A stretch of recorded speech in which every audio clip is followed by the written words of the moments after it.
All right, this is section 2.1, the basics of functions and their graphs. 2.1.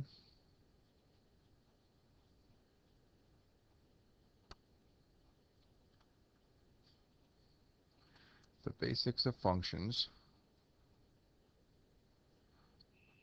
and their graphs. So the first thing we need to talk about is what is a function. Well, in order to talk about what a function is, first thing we need to talk about is what is a relation. And the good news is almost anything can be a relation. It's just how we describe it. Because if you think about it, almost anything is related to something else in some fashion. So a relation does not have to be mathematical. Of course, that's what we're going to focus on. But a relation could be something like, um, all the presidents of the United States and their vice presidents. That would be a relation. It could be um, something like, um, the most popular television shows and the ratings that they get on TV or something like that. All that stuff's related. What we're going to focus on specifically is a relation um, mathematically. And typically our relations are going to be in the form x, y. So it's like an ordered pair. It's a coordinate. So what we would say is if we had the relation, um, I don't know, let's say that we had some kind of a point, 0, 2. Well, that means that the x value of 0 is related to the y value of 2. And that's a relation. Um, Relations can be more than just one point. It can be several points. Relations can be entire graphs. And that's what we're going to talk about. So the first thing we need to talk about with these relations is how we find this stuff which is called the domain. Man, having a hard time writing there. Domain and range.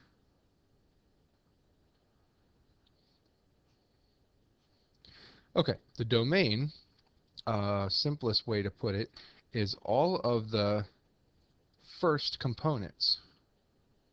All of the first components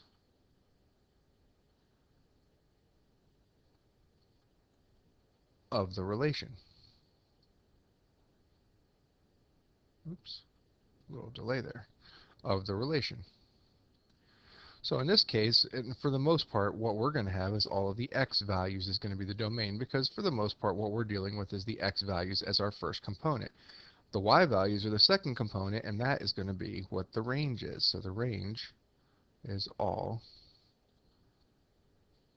of the second components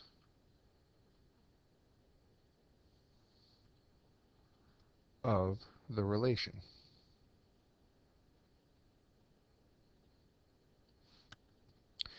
So if we do a really quick and easy example of that, let's say that we have, and we'll do ours pretty strictly mathematically.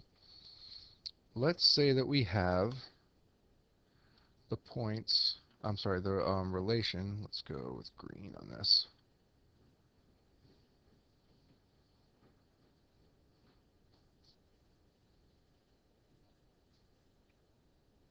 Come on, there we go. 1, 2, 4, 7, 5, 8, 9, -2. So this is a set of 4 points. It is a relation. X's are related to the Y's in some fashion. If I wanted to write the domain of this,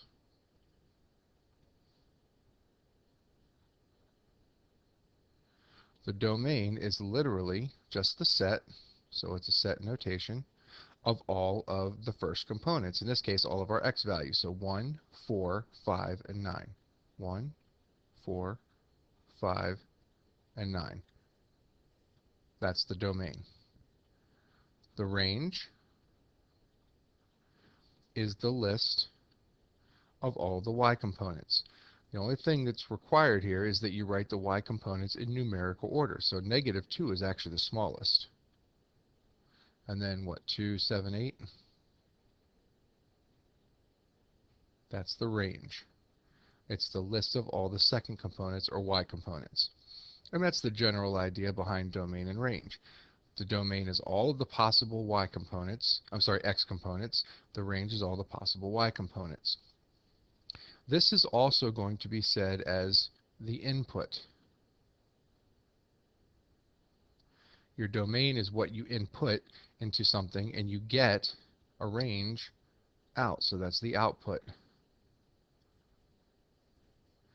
And this is also known as the independent variable.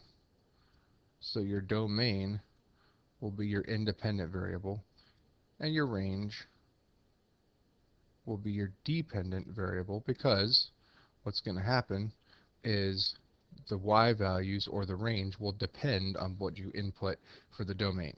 So just know that all these things are the same. Domain is input, which is independent. Range is output, which is dependent. Okay. Now that we've talked a little bit about a relation and how to find domain and range, at least numerically, because we're going to do this graphically as well later on, I want to start talking about this whole idea of the actual of a function. And a function is a special kind of domain. A special kind of relation. A function is a relation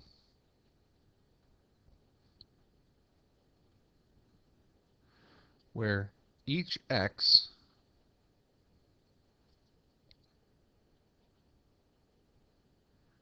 has only one y value.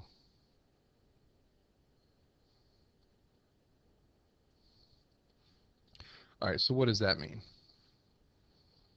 Each x has only one y. So there's a couple of different ways that we can look at this.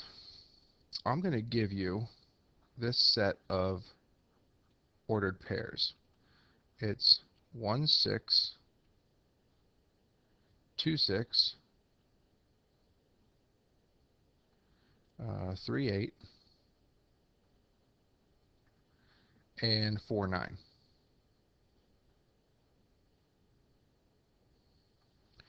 So if we look at this, we're going to ask ourselves, is this a function? It certainly is a relation. The x's are all related to y's. There's no problem with that. Is it a function? Well, 1 is associated with 6. Is 1 associated with any other y value? I don't see any other 1, so it can't be. 2 is associated with 6. It can be associated with the same y value. That's fine, because it's a different x value. But I don't see any other 2's associated with anything else. 3 is only associated with 8. 4 is associated with 9.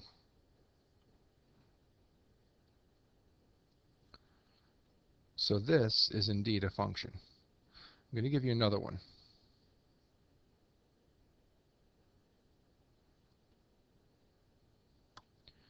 We're going to have the points 6, 1, 6, 2.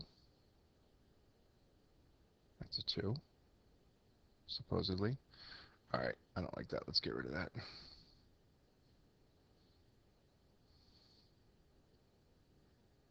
There, it's better. 8, 3.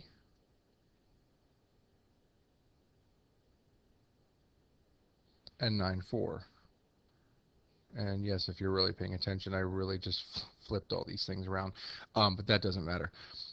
What I want to look at here is this a function? Well, 6 is associated with 1. This x value is associated with 1 as a y value. I have another 6 as an x value, which is associated with 2 as a y value. This means I have the same x value, 6, associated with 2 different y values. This is not a function.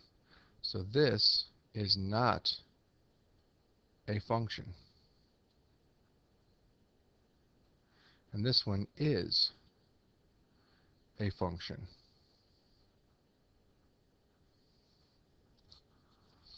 So the easiest way to look at this when you're given a bunch of points like this is literally, does the x repeat? This x here repeats, therefore it is not a function. The x's up in letter A don't repeat, therefore it is a function. It doesn't matter at all if the y's repeat. Y's can repeat as many times as we want them to. And that doesn't have anything to do with a function. What you're looking for, if it's just a set of points like this, is does the x value repeat someplace? In this case it does. The 6's repeat, therefore it's not a function. Now let me show you kind of graphically. There's two different ways to look at this. This is what's called a mapping.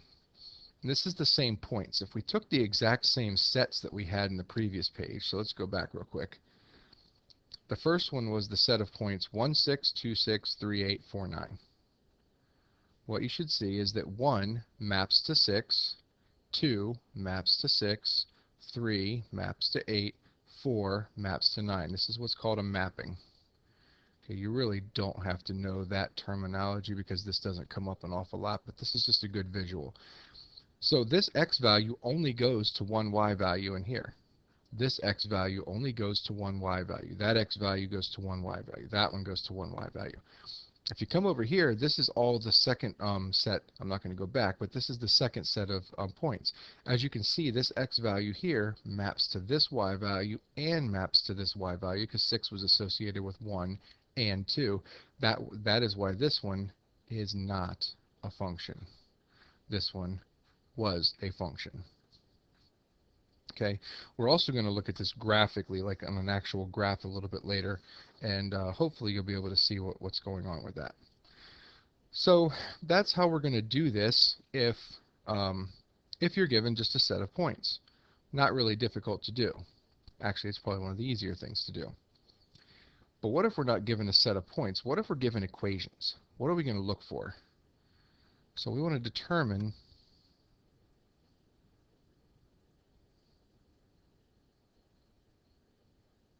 if the equation that's given is a function.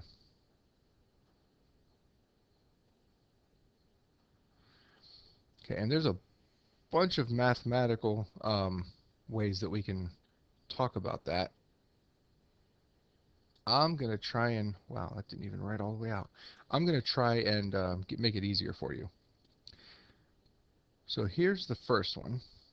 X squared plus y, plus y, not y squared, equals 4. And the second one is x squared plus y squared equals 4. So you should notice a very subtle difference in these two things right here. This one, the y is not squared. This one, the y is squared. Otherwise, these are identical. What we're looking for is, can we explicitly solve this for y? Okay, that might not mean a lot to you. Remember how when we solve something for y, like over here, if we solve this for y, eventually, if you isolate the y squared, you're going to have to take the square root of both sides, and if you do the square root of both sides, because these things are squared, you would have to do a plus and a minus, which really indicates you're going to have two different y values for an x. This one you can solve for y, and no matter what, you're only ever going to get out one y value. No matter what x you plug in, you're going to get out one y value. That's a really complicated way of looking at this. The easiest way for you guys to look at this is this. If the y value is raised to an odd exponent, in this case there's no exponent, so it's actually a 1, which is an odd number, this is a function. If y is raised to an even exponent, like this one, like 2, it could also be a 4, it could be a 6, it could be an 8. If it's an even exponent, this will not be a function.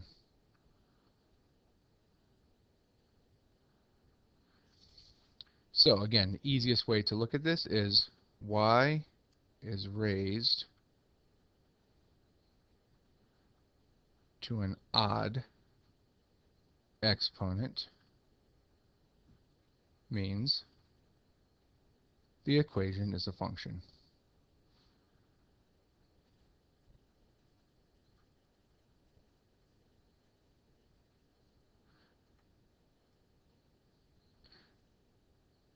if y is raised to an even exponent, it is not a function. That's the easiest way for you guys to look at the equations and tell.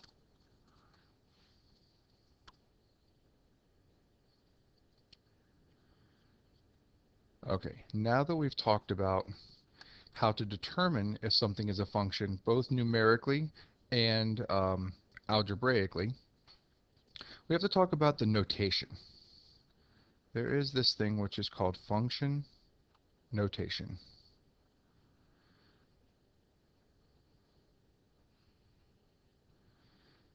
All right, function notation just means that you're going to write your equation, instead of writing something like y equals 2x plus 1, which is linear, we're going to say that y, which is your output or your dependent variable, is really a function of the value of the variable x. So this is the actual function itself. Well, we're going to define the function by calling it something that looks like this. This does not mean the variable f times x. This says that this is a function of x. Basically, it is the same as y. They're interchangeable. And what it's saying is this is defining this to be your independent or your input. And the whole f of x is basically like y. All of this is going to produce the output.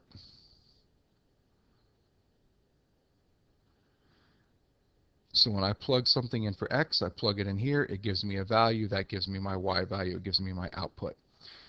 Functions can not only be f of x, they can be g of x, h of x, the capitals of all these, capital F of x, capital G of x, capital H of x. They can actually be a whole bunch of different letters, but this is just the three most common that you'll probably see, the lowercase and the capitals.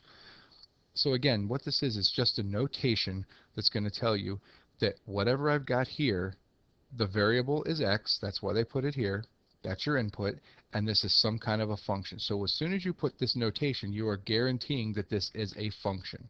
Okay, it's not going to have any kind of repeated x values for the same, for a different, x values are not going to have two different y's associated with them. All right, so it's called function notation. So why this is useful, again, is because maybe we want to evaluate a function.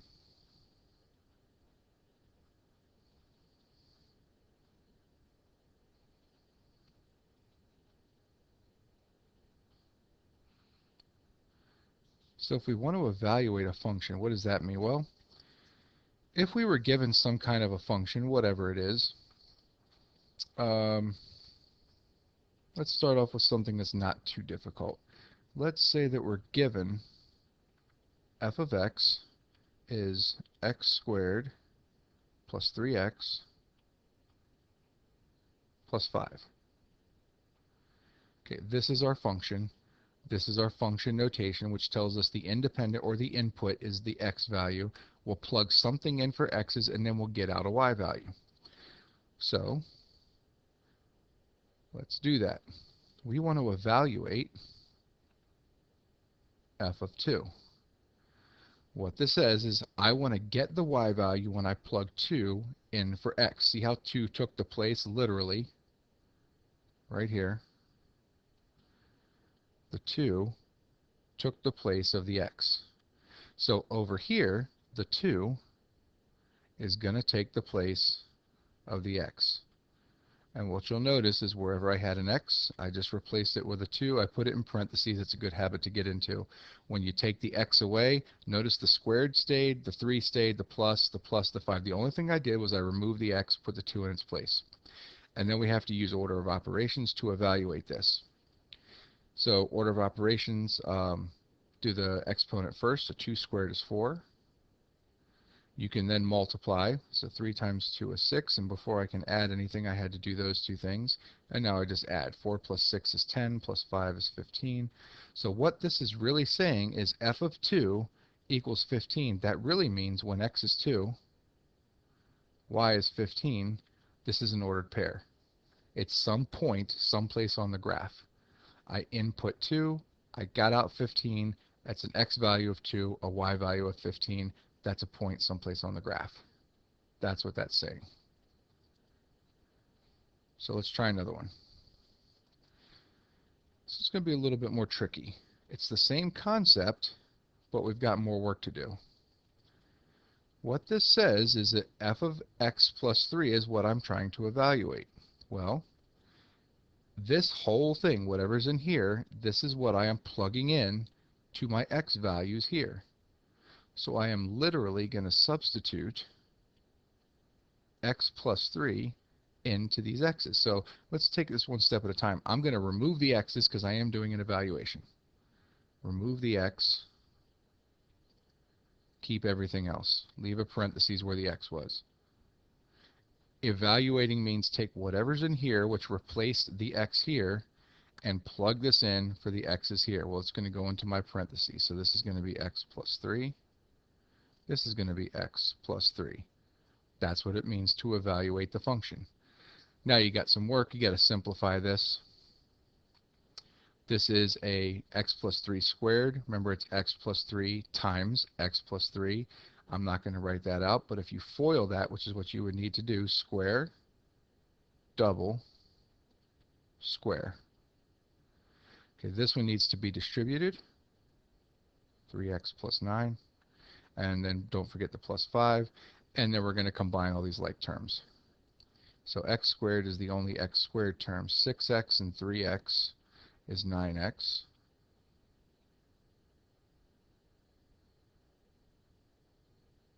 There's a real lag going on here. And then it looks like I've got 9 plus 9 plus 5. So 9 plus 9 is 18, plus 5 more is 23.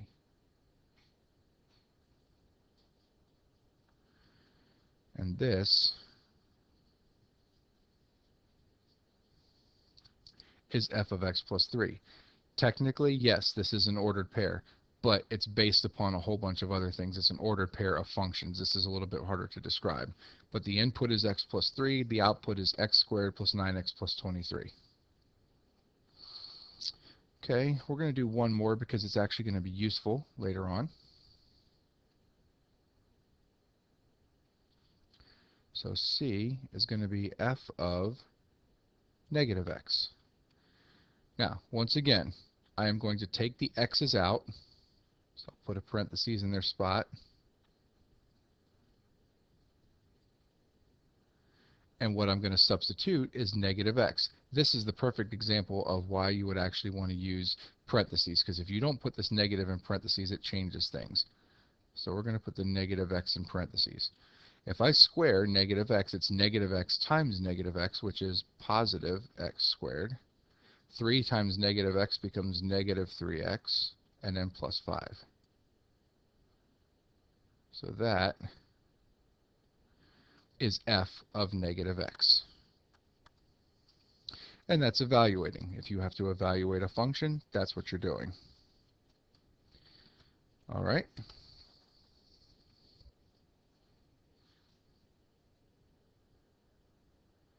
So let's go ahead and take a look now at the actual graphical way to figure out whether something is a function or not. So we've got this graph right here. And you can see that the graph is this blue line that goes up like this. What you should be able to see is I've got 3 specific ordered pairs that I've kind of highlighted here. 0, -1, 0, 0, and 0, 1. It's these 3 points right here. What you should see is that the x value is the same 3 times. That should tell you right away that this is not going to be a function, because x of 0 is associated with 1, x value of 0 is associated with 0, x value of 0 is also associated with -1. What you should see is these 3 points line up vertically. And if I were to draw a vertical line straight down through those points, it's going to hit this blue graph. Oops, it's going to hit the blue graph more than one time. If that's the case, if you can ever draw a vertical line that hits your graph more than one time, it's not going to be a function. And the reason is because the x value would be associated with 2 different y values. You should actually be able to see it's going to happen multiple times. I could take a green line, I could draw it here, and it's going to hit more than once. That's a horrible line. Let's try that again. Take that green line, it's going to hit the graph more than one time. 1, 2. Also could draw a green line here, it's going to hit more than one time. 1, 2. So multiple times this thing would actually have an x value associated with two different y values. This is what is called the vertical line test.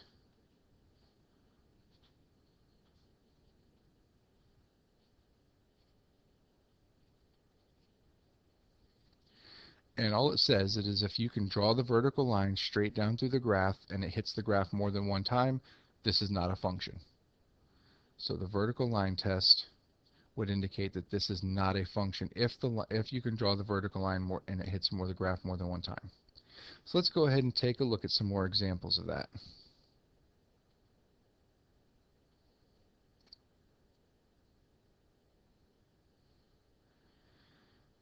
Alright, so this should actually be pretty quick and easy. The first one, all we have to do is take a vertical line anywhere on this graph and you should be able to see, well, that's not a good vertical line, but you get the idea. This thing is going to hit here and it's going to hit here.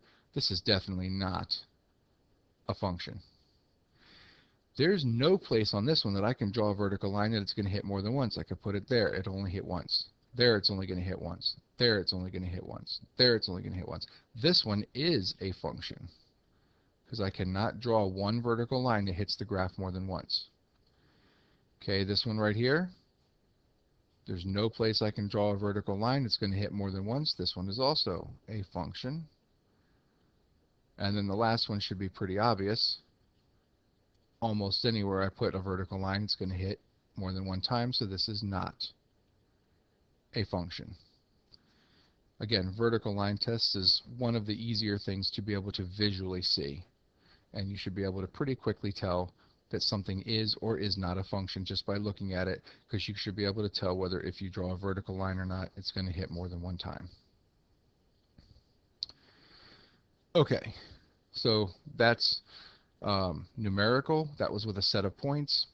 Algebraic, when we look at the function, if we figure out if the y value is if the y value is odd or even. If it's odd, it'll be a function. If the y is raised to an even power, it will not be a function. We have now looked at how to evaluate a function, and we've looked at the graphical representation to determine whether something is a function or not. We are going to come back with a second video, and the video is going to talk about how to determine the domain and range of a graph that looks something like this, as well as how to write the domain and range. And then I think that's going to finish it up. So it'll be a much shorter video for the second video. You know what? Scratch that. We're just going to do it all in this video. I know it's going to be a little longer than I wanted it to be. I usually try and hold each video under 30 minutes, but we'll probably only be at 40, so I don't want to do a 30 and a 10. Alright, so let's move on to the next page. So if we want to look at the graph of something, so the graph here is in blue, and as you can see, this is a smooth curve. It's continuous. It doesn't have any breaks or anything like that. It's not just a single point. We cannot possibly list every point here. You could list that point, you could list that point, I could list that point, I could list that point, but there's no way to possibly list every single possible point along this curve. So in order to do that, we have to define the domain and range as intervals, just like we did with interval notation when we were talking about solving inequalities and things like that. It's the same idea. Well, the domain, again, is the list of all of your x values. This right here represents the domain. All the space between here and here, because it's all of the x values between here and here. Well, I don't know what these numbers are, but we can call that A. We can call that B. This would be all of the x values. I'm going to erase this for a second. This would be all of the x values between A and B. That's your domain. So over here, the domain is all of the x values between A and B. Well, look at your graph. This has got a closed circle. This has got a closed circle. So every possible x value between here and here is going to exist on this graph, including the endpoints. So it's going to look like this when we do our interval notation. The range is all the y values that you see. Well, y goes vertically. So from here up to here, now be careful, don't stop here, because as you can see, the y values actually go higher than this point because it comes back down. This is still the highest y value on the graph. This is the lowest y value on the graph. So what you have to look for is the highest and lowest, and we always start when we write the range with the lowest to the highest. Always go least to greatest. So whatever this is, we'll call this C. We'll call that D. Again, this includes that y value because it's a solid dot, so it's going to go from C all the way up to D. Now the question is, does it include this? Well, this is a continuous line, so while we don't actually physically put a dot there, because we usually do that at the endpoints, this is still part of it. You'd have to have a hole there for it not to be a part of it. We don't have a little open circle there. So it is going to include that y value. So that's kind of what we're looking for. Left and right tells us domain, up and down tells us range, and we'll write them in interval notations. Can we have parentheses on some of these things? Yes, and we'll see an example or two of that on the next page. Oops, wrong one. There we go. All right, so we've got 5 examples here to look at. So let's go ahead and let's see if we can write the domain and range of these things. And then I think that's going to be it for this section. So let's start with A. If we take a look at A, I'm going to try and make this a little bit thinner, make it easier. So your domain. Domain is a list of all your x values. Well, the furthest left that I go on x is right here. And the furthest right that I go on x is right here. So it looks like x is going to go from -2 to +1. And if I erase kind of what I did there on the graph,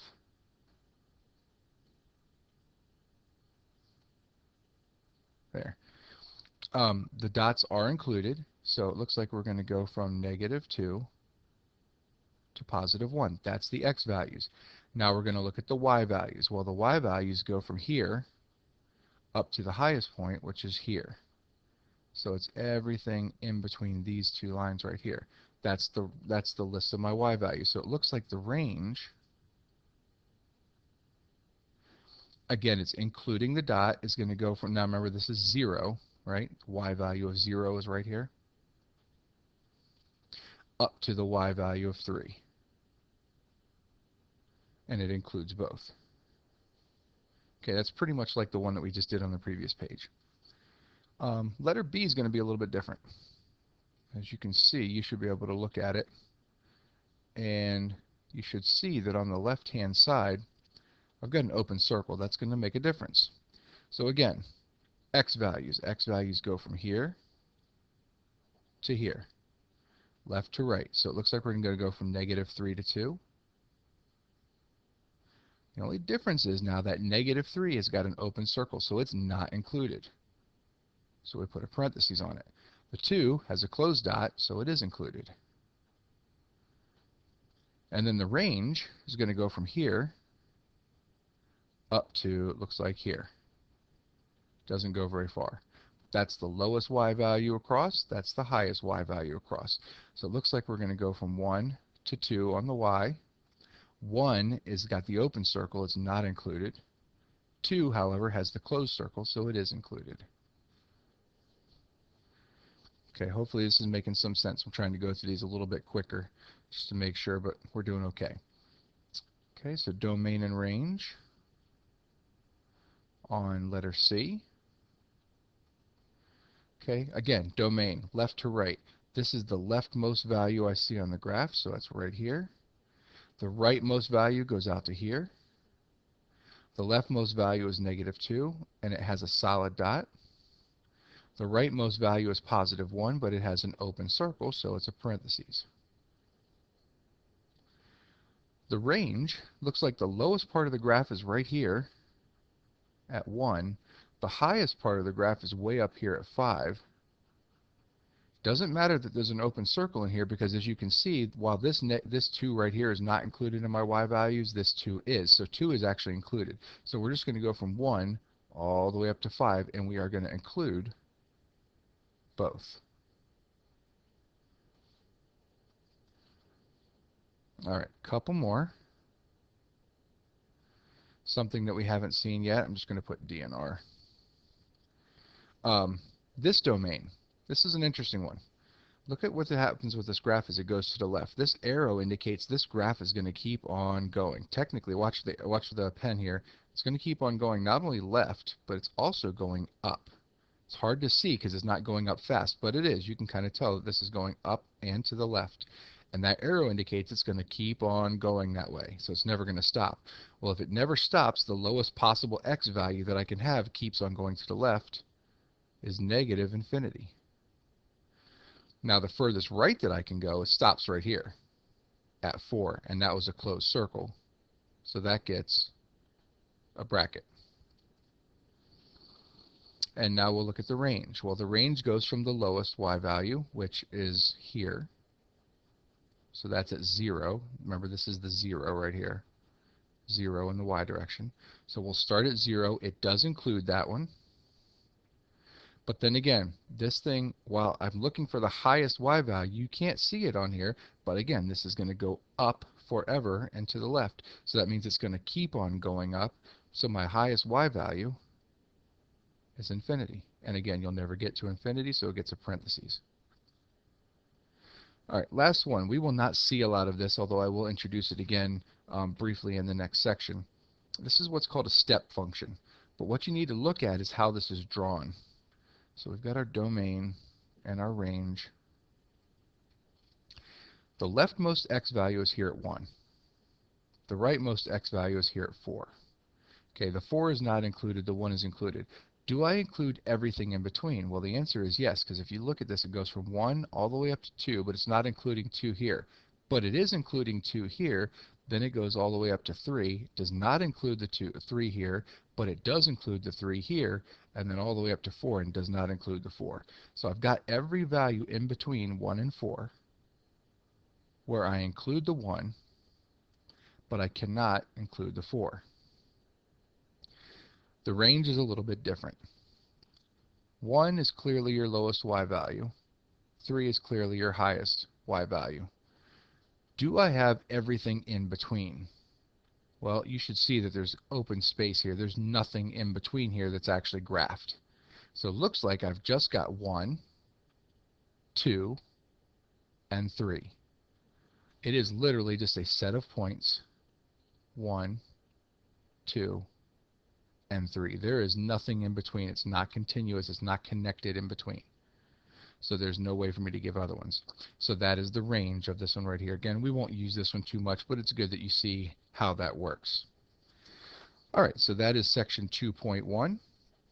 I will come back with another video for 2.2. Probably be pretty close to the same length. If it's getting too long, then I will stop it and make 2 videos.